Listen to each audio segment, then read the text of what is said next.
Hurricanes are devastating. Structural wreckage and fallen trees are common and can only be cleared using machinery like a chainsaw. Take a few minutes to review the best way to use the highly useful but extremely dangerous tool. Nothing performs like a chainsaw. Lowe's will help you find the right one for your needs and show you how to use it correctly so you can stay safe after a hurricane. A saw blade at full throttle moves at 50 miles an hour. For saws available to homeowners, manufacturers have built-in common safety features.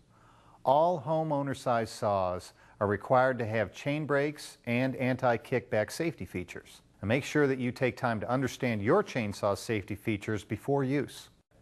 Before you even think about cranking the saw and starting to cut, protect yourself.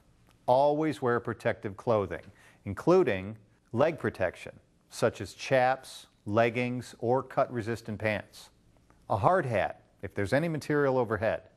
Gloves with an enhanced gripping surface. Eye protection with side shields. Hearing protection, such as earplugs or ear muffs. Boots or shoes with steel toes and non-skid soles. Always be sure to start the chainsaw while it's flat on the ground. Do not start the chainsaw while holding it in the air. Felling is the act of cutting or dropping a tree. Look and look again at what you're going to be cutting, especially where it's going to fall. Always determine the angle the tree will fall and make the correct cuts. Falling trees tend to kick straight back. Limbing and bucking is what you do to the tree you just dropped. Now, just because the tree is down, don't let down your guard.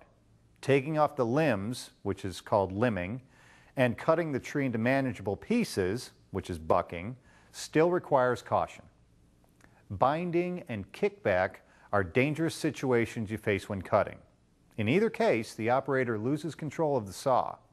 Binding is caused when the material being cut clamps down and stalls the cutting chain inside of the cut. Kickback occurs when the saw tip touches another object or the blade is pinched. The saw is thrown back towards the user. A saw cutting at full throttle can kick back in 1/10 of a second. That's faster than a person can react. Let common sense guide your use of a chainsaw. Remember, things only need to go wrong once for you to be injured. Above all, read the owner's manual carefully before operating a chainsaw. Thank you for taking the time to review this information. We hope we've helped you to be better prepared in case of a hurricane. Lowe's. No other home improvement retailer has more experience, resources, or how-to knowledge for customers.